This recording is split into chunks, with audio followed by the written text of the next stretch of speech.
In the middle of World War II, the skies over Europe became one of the most dangerous places on Earth. Every single day, hundreds of fighter planes roared through the clouds, their engines screaming, their guns spitting fire. The air was filled with smoke, burning metal, and the sound of explosions.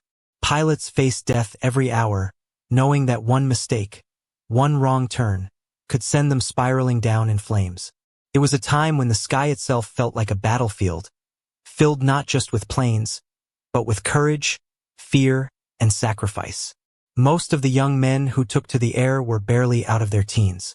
They had come from farms, small towns, and cities all across the world. Ordinary boys suddenly turned into soldiers. Each time they climbed into their planes, they knew it could be their last flight. And for many it was. Among these brave young airmen was one man whose story almost disappeared from history. He wasn't born famous, and he never set out to be a hero. He came from a quiet countryside village, the son of a simple mechanic who spent his days repairing tractors and broken engines. Their workshop was small and noisy, filled with the smell of oil and metal. That was where the boy learned how machines worked, how to take things apart and put them back together again. Before the war, he had never even seen an airplane up close. He had only read about them in newspapers or seen them far away in the sky, tiny dots moving among the clouds. But when the war started and he joined the Air Force, everything changed. The first time he stood beside a real plane, with its smooth metal wings and powerful engine, something awakened inside him. It was as if he had been waiting for this moment his entire life. He couldn't explain it, but he knew this was where he belonged. Training was tough, brutally tough. Every new recruit had to learn not only how to fly, but how to fight. They studied maps, practiced maneuvers, and learned to stay calm even when their planes were being shot at. Many trainees failed. Some quit. A few even crashed before ever reaching the battlefield. He wasn't the best student in his group. His flying was rough, his landings hard, and his instructors said he needed to be more careful. But there was one thing that made him different from everyone else. He wasn't afraid. When others hesitated, he acted. When others played it safe, he pushed his limits. To him, fear was just a distraction. If there was a tiny chance to survive or win, he would take it, no matter the risk. His commanders didn't always like that. They called him reckless, said he took unnecessary chances. They worried he'd get himself killed, or worse, get someone else killed. But his fellow pilots noticed something strange about him. Even when bullets were flying and planes were burning around him, he stayed calm. He never froze up. He never panicked. Some said he had a death wish. Others whispered that he was simply born without fear. No one could deny his courage. He was the kind of man who, when faced with danger, leaned into it instead of running away. And soon, that boldness would set him apart. Because in the chaos of war, it's often the ones willing to take risks who change everything. His first real mission came a few months after finishing training. It was supposed to be a routine escort flight, nothing special. His job was to fly alongside a group of bombers heading deep into enemy territory. They would protect the bombers from enemy fighters and make sure they reached their target safely. The plan was simple. Stay in formation, guard the bombers, and return home. It was supposed to be just another ordinary flight. Nothing heroic, nothing dangerous. At least that's what everyone thought. The morning of the mission was cold and gray. As the engines warmed up and the planes lined up for takeoff, no one could have guessed what was waiting for them beyond the clouds. They didn't know that this routine mission would turn into a fierce dogfight, one that would test every bit of his courage. And when that moment came, when the sky filled with enemy fighters and panic broke out on the radio, the young mechanic's son didn't run. He didn't hesitate. Instead, he did something no one expected. He charged straight into the storm. It was in that moment that the reckless pilot began to earn his name, a name that would one day echo through history as the fearless one. But even in decline, they were still dangerous. They still held key airfields across Europe, and whenever Allied bombers tried to attack targets deep inside enemy lines, squadrons of enemy fighters would rise to meet them. The bombers were being shredded day after day. Something had to be done. That was when the fearless one stepped forward. He volunteered for a mission that no one else wanted, a low-altitude strike on a heavily defended enemy airfield. It was a base known for housing the enemy's elite fighter units, some of their best remaining pilots. Everyone called it a suicide mission, but when he was asked why he wanted to go, he only smiled and said, "It's a good day to fly, but war rarely goes as planned." Halfway to their target, the quiet hum of engines and calm chatter in the radio suddenly shattered. From high above the clouds, dozens of enemy fighters appeared out of nowhere, fast, sharp, and deadly. They dove down like hawks, engines roaring, guns blazing. The once calm sky exploded into chaos. The radio channels were filled with frantic noise, pilots shouting, warnings overlapping, cries for help piercing the air. Some bombers tried to turn back. Others scattered in confusion. The formation, trained to fly together as a single unit, was falling apart under the sudden assault. And right in the middle of that storm of bullets, smoke, and fire, the mechanic's son did something no one expected. Instead of pulling away, seeking safety, or waiting for backup, he charged straight at the enemy. While other pilots climbed, dodged, or circled to regroup, he pushed his throttle forward, diving into the thick of the enemy fighters. His guns flashed in the morning sun. Tracer bullets lit the sky like streaks of fire as he weaved between planes, firing at close range. One enemy fighter burst into flames, spiraling toward the ground. Another plane spun out of control, trailing thick black smoke. A third tried desperately to escape, but he stayed on its tail until it fell apart midair. At one point, he came so close to another fighter that his wingtip nearly clipped the enemy plane's tail. Any closer, and both planes would have exploded in a ball of fire. Yet somehow he made it through, fast, precise, and completely unshaken. When the fight finally ended, the bombers were still mostly intact. They had lost fewer men than anyone thought possible. And incredibly, he had returned alive. Back at base, the ground crew could hardly believe what they saw. 3 enemy fighters destroyed in a single mission. No one could wrap their heads around it. His commanders wrote it down in the official reports. Reckless behavior, ignored orders, took unnecessary risks. But his fellow pilots saw something else, something impossible. They saw courage that defied logic, the kind of bravery that could not be taught. Word spread quickly across the squadron. When the radio operator announced, "The mechanic's boy just took down 3 Messerschmitts," even the hardened veterans fell silent. They realized, in that moment, that this young man was different from anyone they had ever flown with. From that day on, he earned a new name. They called him the Fearless One. By early 1944, the war in the air had reached its peak. The skies over Europe were no longer safe. Every flight could mean death. Every mission was a gamble with lives and machines. The enemy air force, once strong and feared, was beginning to crumble. Their best pilots had been lost. Their replacements were inexperienced, young, and untested. Fuel supplies were running low. Factories could not build enough new planes to replace the ones destroyed in combat. Yet despite their decline, the enemy was still dangerous. They controlled key airfields, and whenever Allied bombers flew over, swarms of fighters would rise to meet them. The threat was constant, and every mission carried the weight of life and death. But for the Fearless One, fear was not an option. Where others hesitated, he acted. Where others saw danger, he saw opportunity. And in that sky, filled with chaos, smoke, and fire, he would continue to prove that courage, even in a single pilot, could turn the tide of war. At dawn, the small group of planes lifted off into the cold, gray morning. There were only a few of them, a handful of brave pilots trusting their leader completely. The air was crisp, the engines humming, and the sky stretched endlessly above. They flew so low that their propellers seemed to skim the tops of trees. The roofs of barns, the green of forests, and the winding rivers rushed beneath them as they crossed into enemy territory. Every shadow could hide a danger.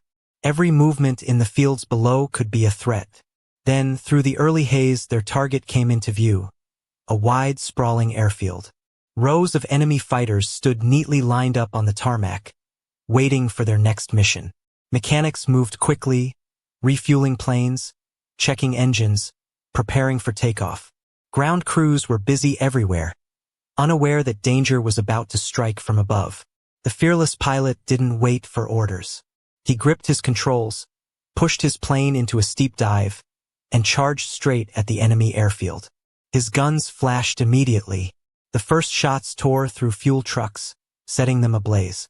Within seconds, the airfield erupted into chaos. Flames shot up from the hangars, smoke billowed into the sky, and explosions shook the ground. Fuel tanks ignited. Planes caught fire. Mechanics and ground crews ran in all directions, trying to escape the inferno. Aircraft that had been neatly parked moments before were now twisted metal and burning wrecks. His squadron followed his lead without hesitation. They strafed the enemy planes and trucks, firing relentlessly, leaving destruction in their path. Every move was precise. Every target counted. In just a few intense minutes, the mission was over.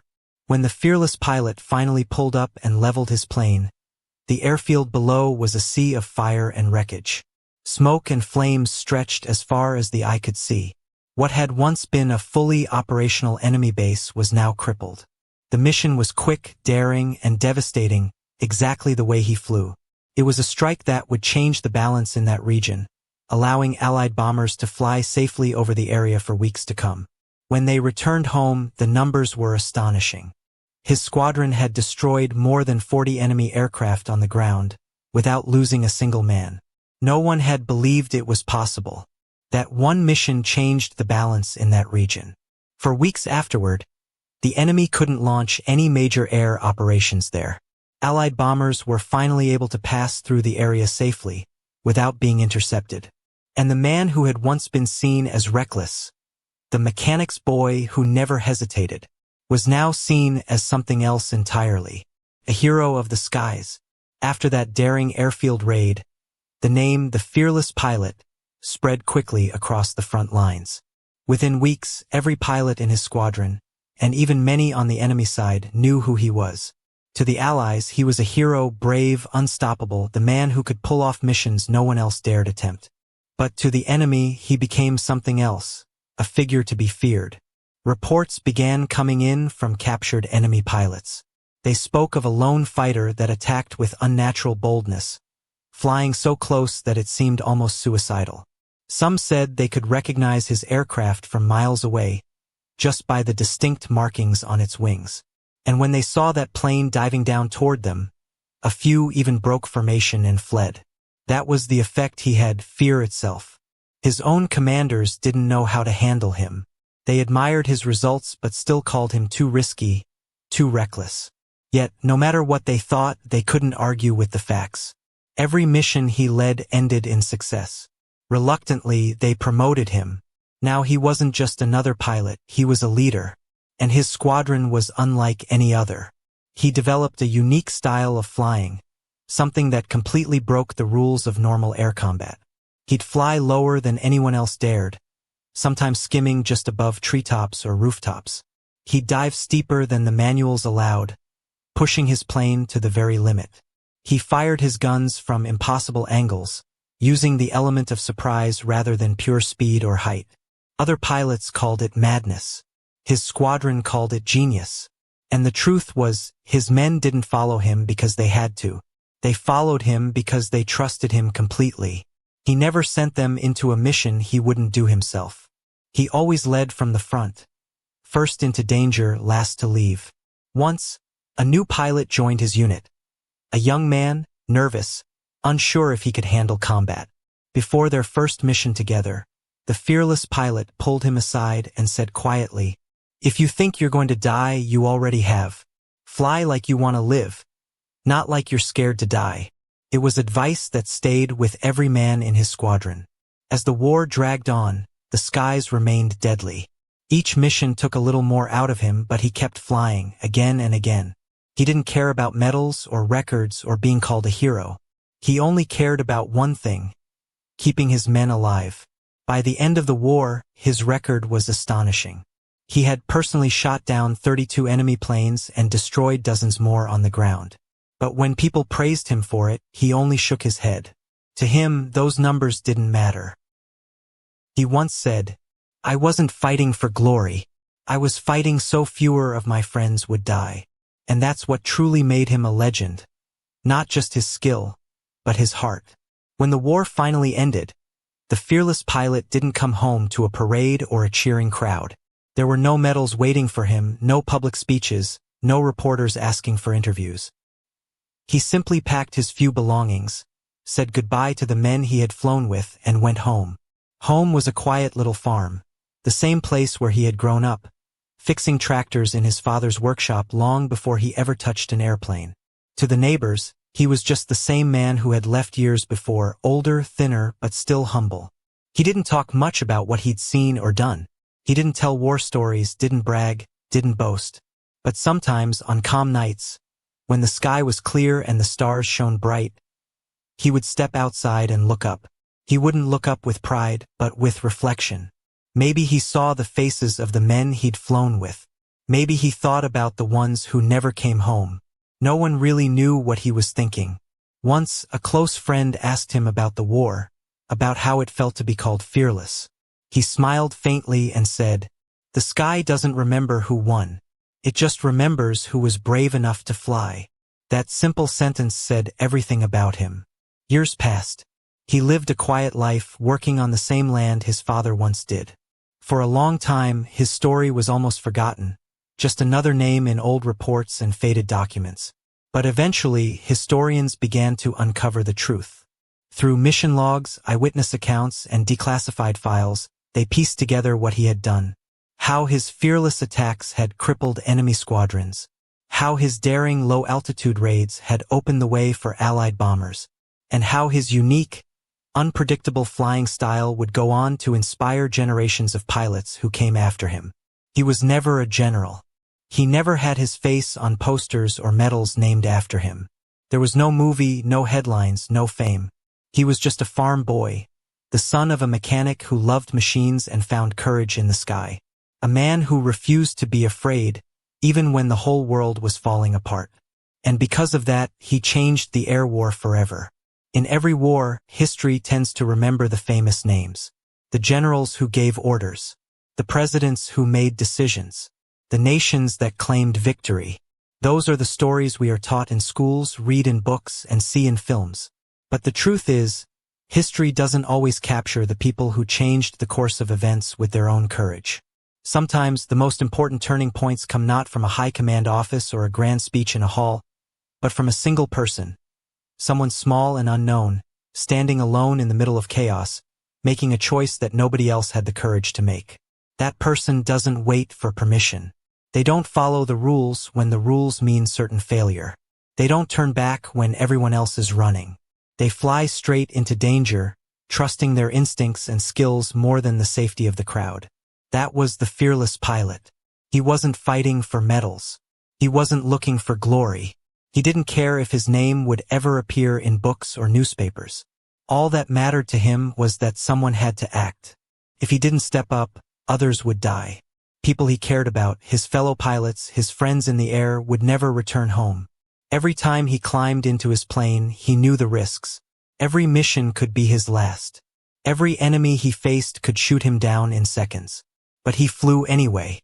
Not for fame. Not for recognition. Not for pride. But because it was his duty. Because courage was the only way to survive, and the only way to protect the men beside him. He didn't just survive, he changed everything. Where large armies failed to take control of the skies, he succeeded. Where massive fleets of aircraft struggled to break enemy lines, he flew through, single-handedly disrupting operations, destroying enemy planes, and striking fear into those who thought the sky was theirs. He didn't need hundreds of planes or overwhelming firepower. He needed skill, courage, and determination. He needed the willingness to face death and the belief that acting boldly could save lives. And in the moments when others hesitated, he acted. Time and again, his audacious flights crippled the enemy's forces.